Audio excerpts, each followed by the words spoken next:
Sometime in the fall of 1995, a mid-level local drug dealer named Richard Curtis is behind the wheel of his car, moving through the streets of New Orleans. The air outside is thick and wet, the kind of humidity that soaks into your clothes before you've taken 10 steps. Streetlights catch the surface of puddles left over from a rain that passed hours ago as Curtis dashes through the streets on a drug run. Not long after, the police lights come on behind him, flashing him to pull over. When he does, the officers ask for his license. Curtis reaches for it, thinking that was going to be it before he heads back home to his family. However, what he does not know is that he will not be going home tonight.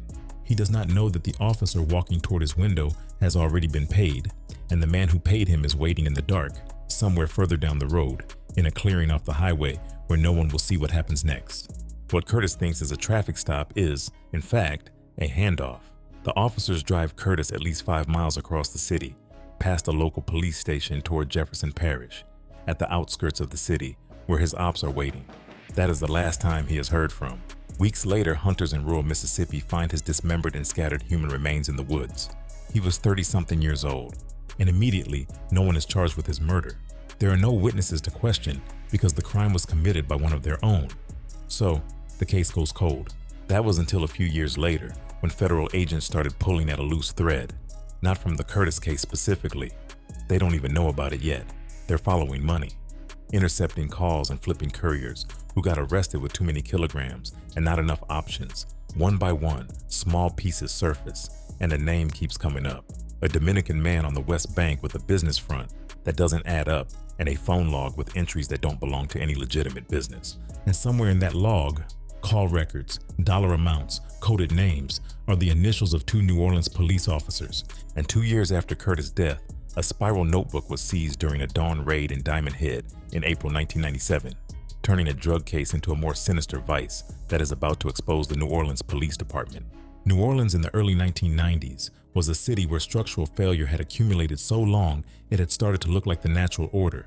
Low wages, concentrated poverty, neighborhoods where city money didn't go and city attention didn't land, a port economy that created wealth for some and left entire sections of the population dependent on informal systems to survive.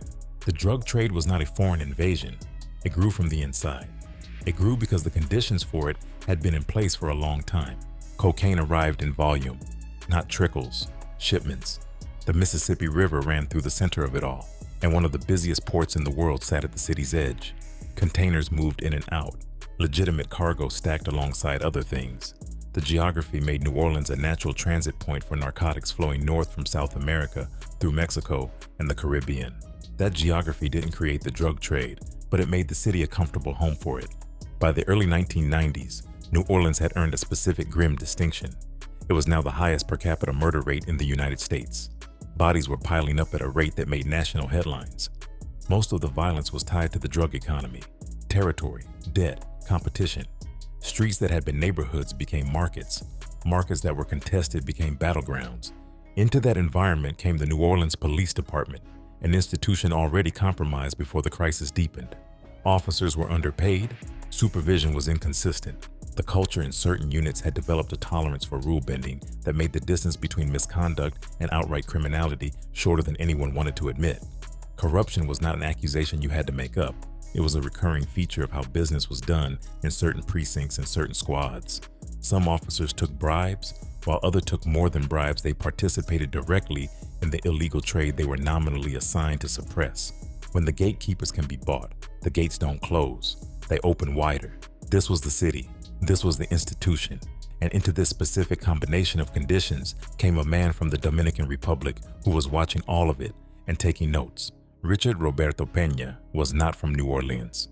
He was born in the Dominican Republic in the mid-1960s into the kind of poverty that teaches you quickly that the people around you are either resources or obstacles.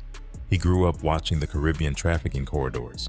The Dominican Republic sat in the middle of the flow, a way station for cocaine moving from South America toward the United States. The men who moved that product drove better cars, lived in better houses. Their children didn't go without. Pena left with a high school education and whatever he had learned from watching. He arrived in Louisiana by way of Puerto Rico, settling on the West Bank, the stretch of New Orleans that sits across the Mississippi River from the French Quarter. The West Bank was working class, mixed. slightly removed from the tourist economy and the attention it attracted. It was the kind of place where a man could establish himself quietly. Pena worked. He worked construction and odd jobs. He met people. He paid attention. He married a local woman named Amy St. Pierre, whose family had deep roots in the West Bank community and ran several small businesses, including a neighborhood bar. The marriage gave him access to local social networks. It gave him a credible reason to be where he was. It gave him cover. And he used it. He began dealing. Not loudly, not from a corner. He started making introductions, extending credit, replacing bad product. He operated with the patience of someone who understood that trust takes time to build, and that impatience is the most common reason criminal enterprises collapse before they reach scale. He was recruiting long before he called it recruiting. He brought his brother Johnny from the Dominican Republic and put him in charge of daily operations. His cousin Eduardo handled supplier relationships, fluent in both Spanish and English, able to negotiate with traffickers in Miami and Houston and arrange shipments that came in through cargo, hidden in commercial freight. His brother-in-law, Randall Watts, managed street-level distribution. Later, Troy Watts came in as the enforcer who collected debts and disciplined anyone who got careless. The organization was built on blood ties, not because Peña was sentimental, because blood ties are harder to prosecute, harder to flip, and harder to penetrate. By 1992, the Drug Enforcement Administration had opened a file on Richard Peña. He was already moving cocaine in multi-kilogram quantities. The investigation was in its early stages. What the DEA did not yet understand was how quickly the operation would expand or what tools Peña was about to acquire. There is a tendency to describe drug operations in dramatic terms: violence, power, chaos. The Pena organization was not chaotic. It ran with the discipline of a company that understood logistics. Cocaine arrived from Houston and Miami, concealed in vehicles, modified with hidden compartments, false walls in pickup trucks, extra tanks in minivans, spaces under gurneys in old ambulances purchased at auction. Drivers were selected for clean records and calm dispositions. They were coached on how to respond to police stops. They were instructed to travel with children sometimes, to appear domestic, unthreatening. They used rural highways where possible, switching vehicles at predetermined points. Once product arrived in the New Orleans area, it was stored in rotating stash houses, modest rented homes in Gretna, Harvey, and Marrero, held in the names of girlfriends and distant relatives. The houses were used for a few days at a time, then the inventory moved. No single location held more than 10 kilograms at once. Workers inside wore gloves and masks.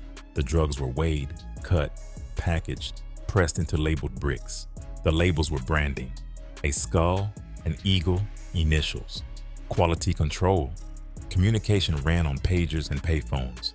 Peña memorized the locations of payphones across the West Bank and the Mississippi Gulf Coast and rotated their use. A sequence of numbers on a pager meant a meeting location. Another sequence meant law enforcement was nearby.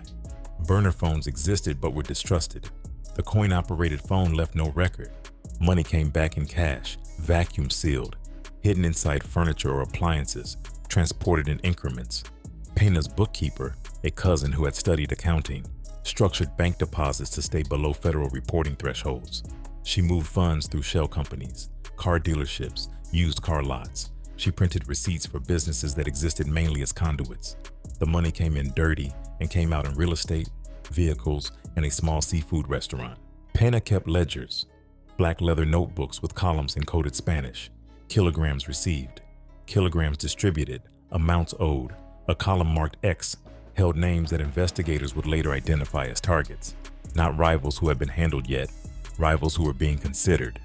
The organization also had a communications specialist, a tech-savvy nephew who changed burner phones weekly and programmed pagers, an attorney on retainer who provided advice on business structure and occasionally represented lower-level employees arrested on state charges, keeping them loyal and keeping their mouths shut. By 1994, Peña became a U.S. citizen. He could travel freely. He doubled his shipments. Crack cocaine was devastating neighborhoods across New Orleans and Baton Rouge, and demand was surging. Peña saw opportunity where the city saw crisis. He was also watching something else. He was watching the police. Corruption is rarely sudden. It starts small. A piece of information passed in a parking lot.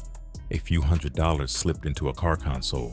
A license plate run through a database that no one was supposed to see. Then it grows, not because the person crossing the line is evil, necessarily, but because the first step creates leverage for the person paying and for the person being paid. Once you have taken money from someone like Richard Pena, the nature of the relationship has changed. You are no longer a police officer who took a shortcut. You are a person who can be exposed. David Singleton came up in the Desire Housing Project. He joined the NOPD in the late 1980s as part of a class of recruits hired to address the city's rising violence. His colleagues described him as street smart and ambitious. He also had financial pressures, extended family he supported, gambling debts, a salary that didn't stretch far enough. A 1991 federal investigation looked at allegations that he was shaking down drug dealers. He was acquitted. He returned to duty. He met Peña through a mutual acquaintance. The first conversations were about sports, about nothing in particular. Then Peña offered a small amount of cash for information. Could Singleton run a plate? Check for outstanding warrants? Provide a heads up if a certain block was being watched? Singleton could, and did. The payments grew. The tasks expanded. Singleton began checking names through the computerized criminal history database, identifying who had pending charges and who might be cooperating with federal agents. He stalled search warrants. He redirected narcotics units away from drop points by calling in false information to dispatch. He escorted shipments across town in a marked patrol car, flashing lights to clear traffic. At its peak, Singleton was receiving between $2,000 and $5,000 per 2-week period. When he performed higher risk tasks, there were bonuses. Pena hosted him at waterfront properties in Mississippi, provided expensive liquor, extended credit when cash was tight. The relationship had the structure of employment without any of the official paperwork. Singleton's twin brother, Ron, was also an officer. He came in later, and his involvement was less direct, acting as a lookout during certain deliveries, ensuring that paperwork disappeared when a Pena associate came through the booking system. Ron rationalized it the way his brother did. They were providing for their families. They were not really hurting anyone. The men they were protecting were going to sell drugs regardless. This is how institutional corruption sustains itself, not through ideology, but through incremental normalization. Then there was Renard Smith, known on the streets and in the department as Zoo. He had grown up playing basketball at McDonough, 35 High School, known for his physical intensity. He joined the NOPD in 1991 and moved quickly towards Special Operations, a unit focused on high-risk warrant service and narcotics interdiction. He was large and aggressive. He enjoyed the adrenaline. Singleton introduced him to Peña around 1994. Smith was not primarily motivated by financial need. He was motivated by something harder to categorize: the appeal of living outside the rules while appearing to enforce them. He brought tactical knowledge to the arrangement. He knew how to detain someone without attracting attention. He knew what legitimate arrest procedures looked like, and therefore knew exactly how to mimic them. He supplied police radios to Peña's enforcers so they could monitor dispatch. He delivered cocaine to buyers while wearing his uniform, reasoning that no one would rob a marked police car. In one episode described by a federal informant, Smith drove a marked NOPD cruiser to a prearranged location, opened the trunk, revealed bricks of cocaine stacked beside traffic cones, collected a bag of cash, and drove away. He did not appear nervous. He had no reason to be. Not yet. Together, Singleton and Smith gave Peña something that no amount of money or muscle could otherwise provide: the ability to weaponize the authority of the state against private individuals. They could stop a car. They could handcuff a person. They could drive through the city without being questioned, with a person in the back seat, and every bystander who watched would assume it was a legitimate arrest. That assumption was the weapon. Planning for a kidnapping began weeks before the act. Pena would receive intelligence from a street informant, someone who owed him money or who wanted to curry favor, that a rival was encroaching on his territory or had been speaking to law enforcement. Pena would arrange a meeting, sometimes in a park, sometimes in a moving car. He reviewed the target's habits: home address, vehicle, daily routine, social connections. Singleton would run the name through the CCH database. If there were outstanding warrants or traffic citations, the officers would use them. If there weren't, they would fabricate a basis, called in-tip about drugs in the vehicle. A busy street, but not congested. Near a parish line, where jurisdiction was slightly ambiguous, full uniforms, marked car, flashing lights and siren. Singleton would approach the driver's side in the standard manner, request license and registration, ask a casual question about where the driver was headed.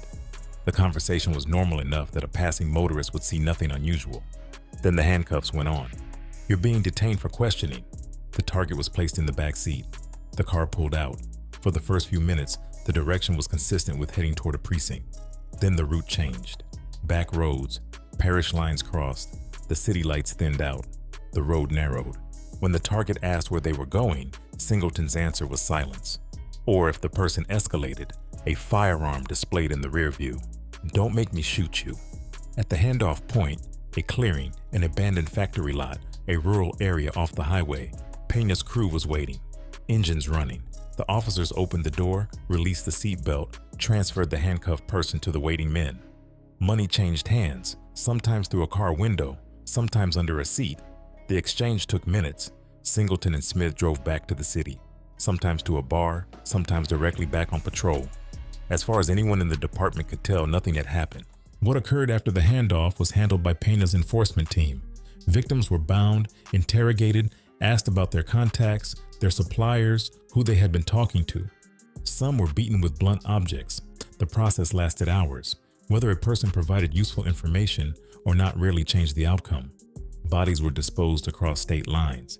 The Mississippi border was the preferred distance to confuse jurisdiction, delay identification, and complicate any potential investigation.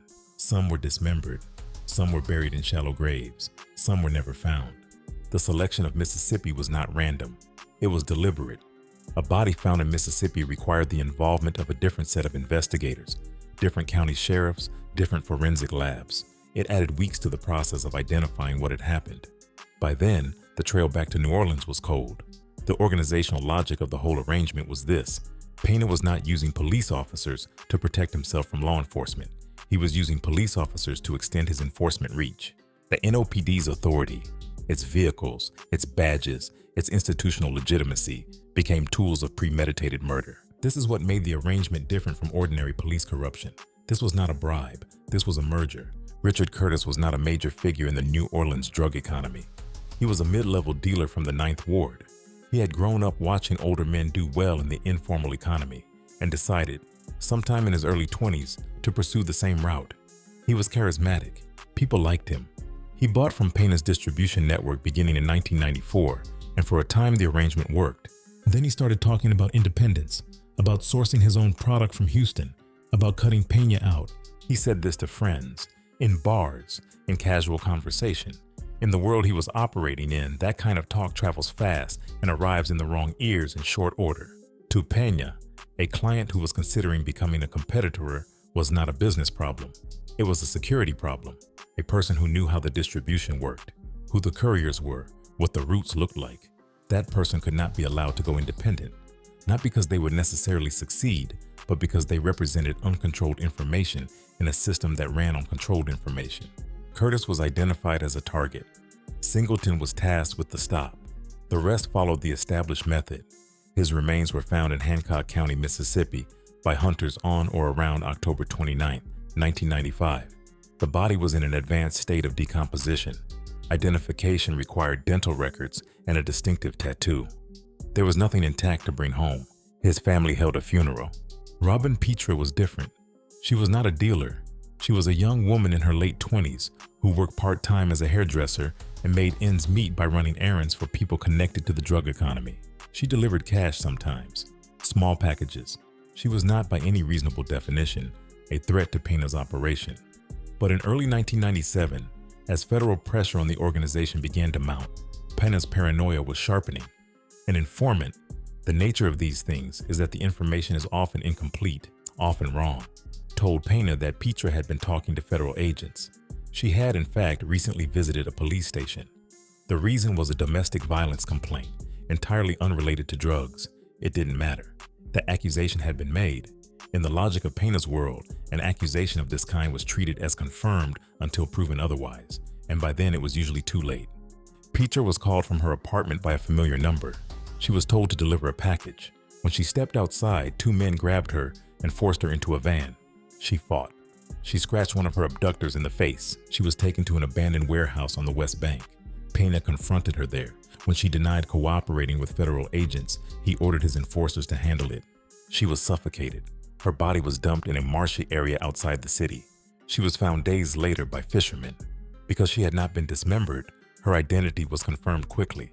Because she had no criminal record, her death briefly made local newspapers. The reporting described her as a puzzle, a young woman with no apparent criminal involvement found in circumstances consistent with the targeted killing. The public did not yet know who had ordered it, or why, or who had helped. Federal prosecutors would later charge Pena with 6 counts of murder. Richard Curtis and Robin Petra were named. 4 other victims were not. Their identities were never made public. In court records, they exist as numbers in an indictment. In reality, they are people who vanished from the streets of New Orleans and Mississippi between 1994 and 1997, whose families may or may not have ever received a clear explanation. The anonymity of those 4 counts is its own kind of document. It tells you something about how thoroughly the organization had suppressed information. It tells you something about how many people chose silence over testimony, and why. It also tells you that 6 is probably not the final number. An organization that is killing people and using police officers to do it should not last 5 years. The Peña organization lasted 5 years. The first mechanism of protection was compartmentalization. Street dealers did not know the identities of wholesale suppliers. Couriers did not know where stash houses were located. Stash house workers did not know where money was stored. If any one person was arrested, they could truthfully tell investigators that they did not know the names of the people above them. This was not accidental, it was engineered. The second mechanism was witness intimidation. Pena cultivated an explicit reputation for retaliation. Associates who cooperated with law enforcement did not receive second chances. Associates who were suspected of cooperation faced preemptive elimination. This was communicated consistently and demonstrated publicly enough that anyone considering speaking to investigators had to weigh that decision against the knowledge of what had happened to people who made the same choice. When a courier named Manny was arrested with 5 kilograms and was considering cooperating, Pena's men visited Manny's mother. They left a note. The note was not a threat in legal terms. It made no explicit demand. But Manny understood it. He refused to talk. He did not provide information. He took the full sentence rather than the reduced one. Another associate called to testify before a grand jury received a phone call. Someone told him that if he went up those stairs, his younger brother would disappear. He skipped the hearing. He left the state. Fear of this kind does not require frequent demonstrations. It requires only occasional ones. The community of people connected to Pena's operation understood the terms. Speaking was not a viable option. Silence was the only rational choice available to people who wanted to remain alive and wanted their families to remain safe. The third mechanism was the police themselves. When investigators tried to build cases against the organization, corrupt officers in the department could stall warrant applications, redirect patrol units, notify Peña about surveillance teams. When associates were arrested, Singleton or Smith could appear in court to vouch for defendants, claim mistaken identity, cast doubt on probable cause. Evidence could be lost. Cases could be dismissed. There is also the psychological mechanism, the perception of invincibility. Pena encouraged the circulation of stories about his police connections. He wanted his rivals to believe that any move against him would result not just in violent retaliation, but in legal exposure. That a phone call could put someone in jail on fabricated charges. That his reach extended into the booking system, the evidence room, the courtroom. Whether or not any specific story was true, the existence of the stories served the same function as the truth. It kept people still.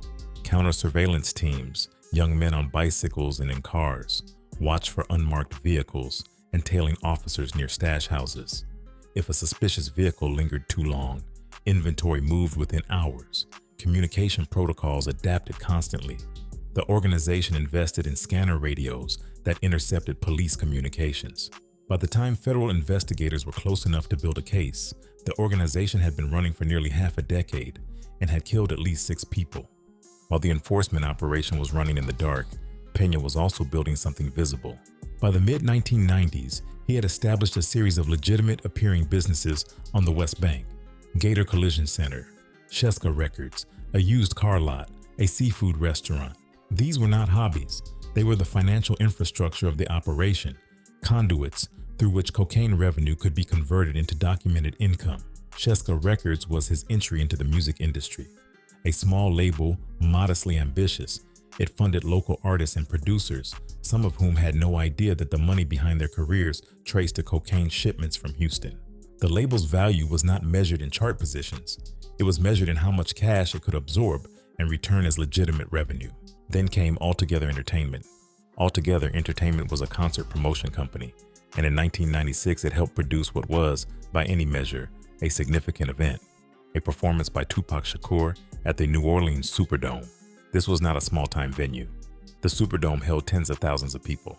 The concert was a commercial success and a high-profile moment in the city's entertainment calendar.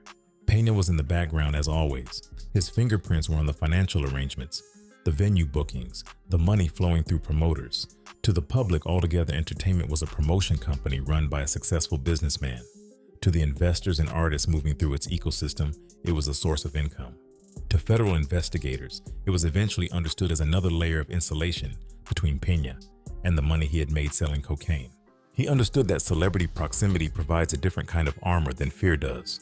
When you are photographed near artists associated with concerts, involved in the city's cultural life, the questions that law enforcement asks about you are different than the questions they ask about a man standing on a corner. He was not on the corner. He was backstage. The music operation also pulled other people into Pena's orbit, sometimes knowingly, sometimes not. By 1999, a rap duo named Cain and Abel, brothers whose real names were Daniel and David Garcia, were charged with federal drug conspiracy. Prosecutors alleged ties to Pena's trafficking network through the overlapping world of New Orleans hip-hop and music promotion. The brothers maintained that their proximity was not participation. They eventually took plea deals, 3 years each in federal prison. Their careers ended with the sentencing paperwork instead of platinum plaques. The entertainment chapter of Pena's story is worth understanding on its own terms because it illustrates something specific about the architecture of what he built. He did not simply hide behind businesses. He used those businesses to create proximity to legitimate institutions, the music industry, the concert business, the local cultural economy, in ways that made the questions about him more complicated. It was not just money laundering, it was identity management. A man who helped bring Tupac to the Superdome is not, in the public imagination, a man who ordered kidnappings. Pena understood this. He operated in two worlds simultaneously.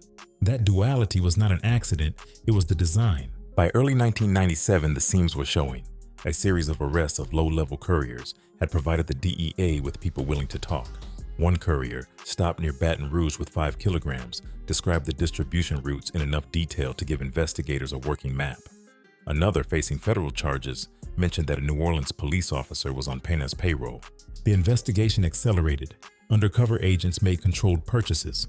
Surveillance teams observed NOPD cruisers, trailing suspects and transferring them to unmarked vehicles. A federal informant, identified in court records only as CI 275, a mid-level dealer arrested in 1996 while transporting 3 kilograms, agreed to cooperate. He attended meetings at stash houses while wearing a recorder. He documented conversations in which Johnny Peña and Troy Watts discussed upcoming shipments and joked about riding with the boys in blue. The recordings established the nexus between the drug operation and the police corruption. They also confirmed what investigators had suspected, that the kidnapping scheme was not an improvisation, but a standing operational procedure. On April 17, 1997, federal agents and Mississippi State Police staged a pre-dawn operation in Diamond Head, Mississippi, a quiet community along Interstate 10 where Peña owned a ranch house set back from the road. The raid was executed with careful planning. Agents breached the front door at first light.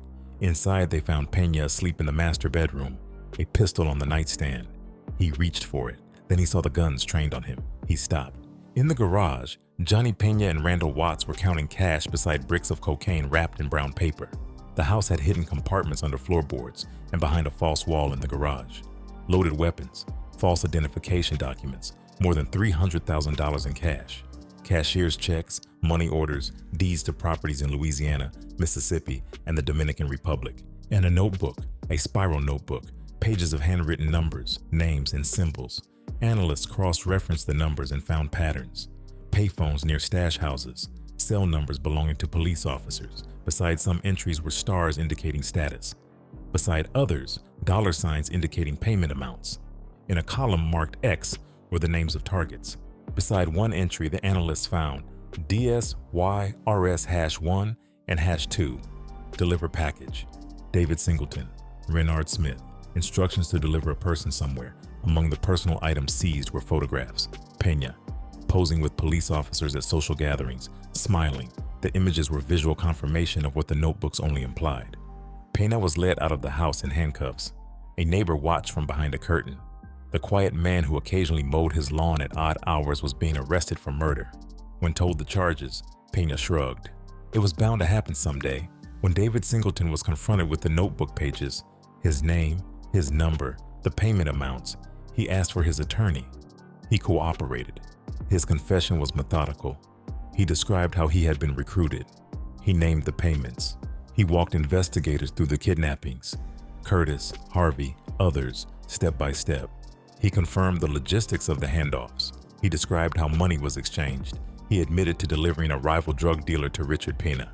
He also named other officers. His cooperation opened the door to wiretaps on additional members of the network. Agents installed listening devices in Singleton's home and car. The recordings corroborated his statements. They also captured conversations in which officers referenced the law enforcement surveillance using tactical language. They were still thinking like cops even while confessing to being criminals. When news of Singleton's cooperation became public, community outrage was immediate and sustained. Newspapers ran headlines. Community organizations called for reform. The NOPD, already under scrutiny for other scandals, faced a specific and damaging question. How had two officers in its Special Operations Division been participating in kidnappings and murders for years without detection? The honest answer was that the department had not been looking closely enough at the right things. Some supervisors had heard rumors about officers who were working for the Dominicans and had chosen not to pursue them. Whether through complicity, indifference, or an institutional disinclination to investigate its own people, the oversight had failed. It had failed in ways that cost people their lives. Renard Smith was tried separately. He was convicted on the drug conspiracy count. The jury hung on the kidnapping and weapons charges. The government dismissed the remaining counts. Judge Feldman imposed a life sentence. "You carried out brutal acts while sworn to protect the public," the judge said. The uniform was not a shield, it was a weapon. The Singleton brothers pleaded guilty to drug trafficking and money laundering. They testified against Peña and other defendants. David received 20 years. Ron received 15. Both eventually entered witness protection.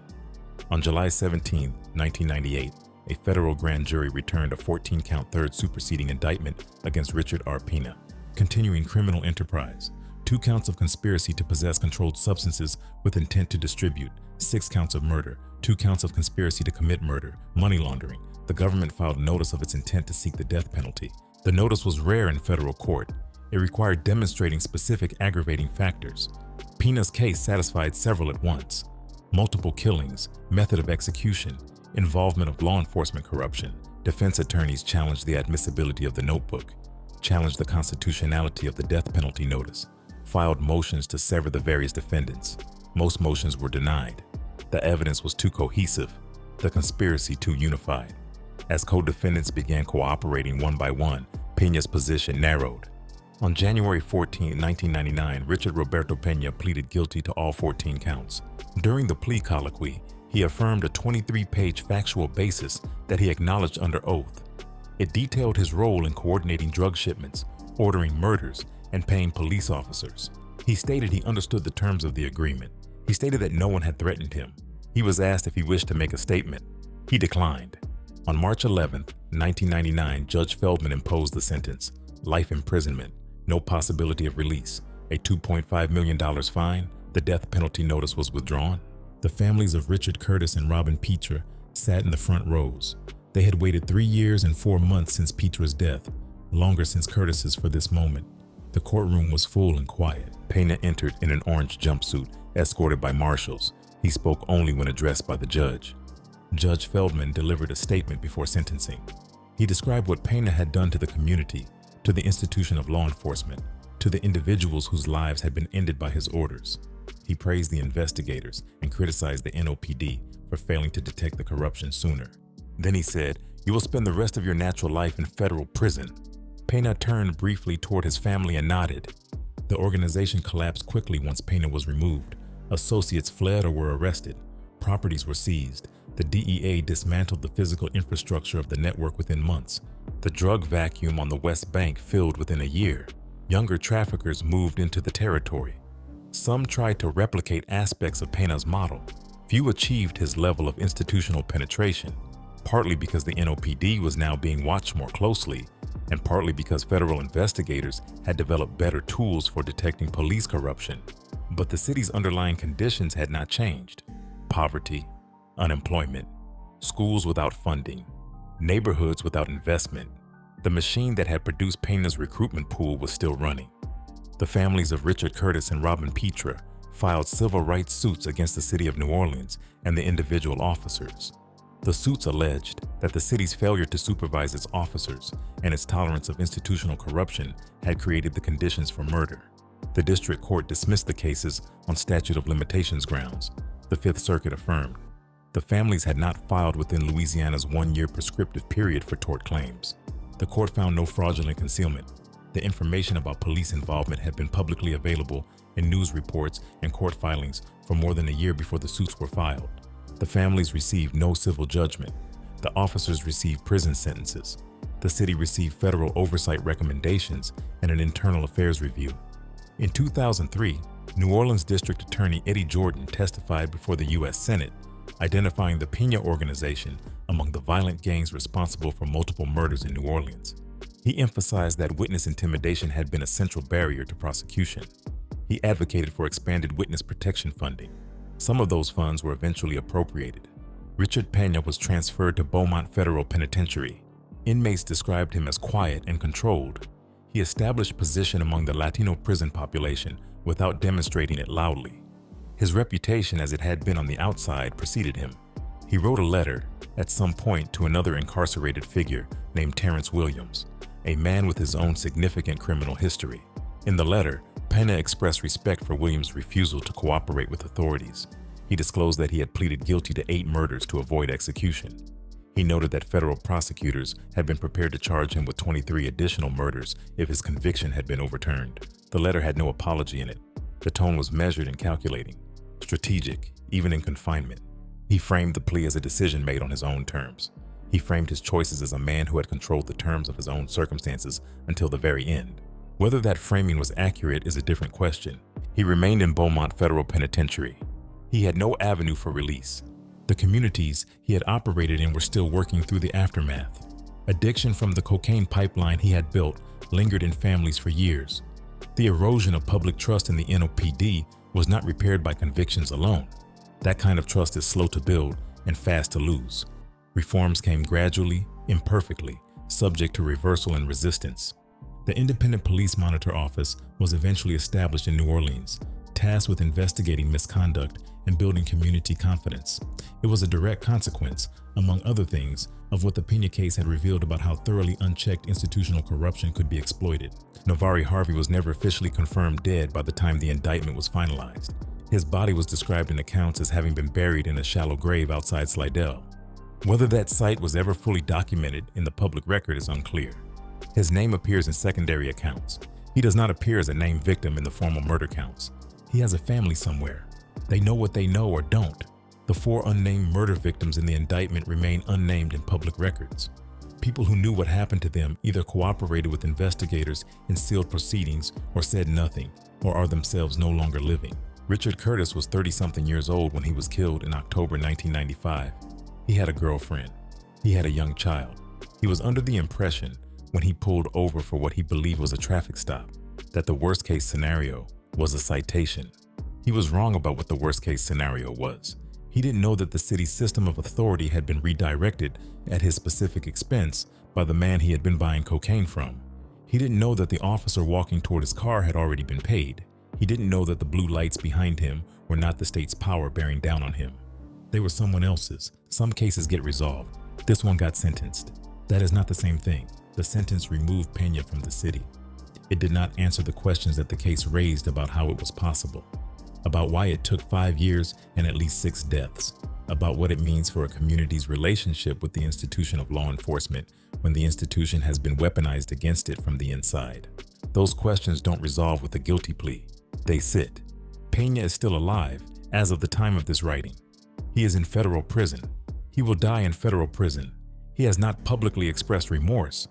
His letter to Terrence Williams, measured, strategic, framing his decisions as survival rather than accountability, is the closest thing to a statement he has made about the events of those 5 years.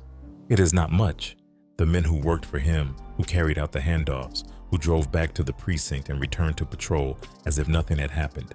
Some cooperated, some went to prison, some are out now, living under different names in different places, carrying what they did with them. The people who were killed are still dead.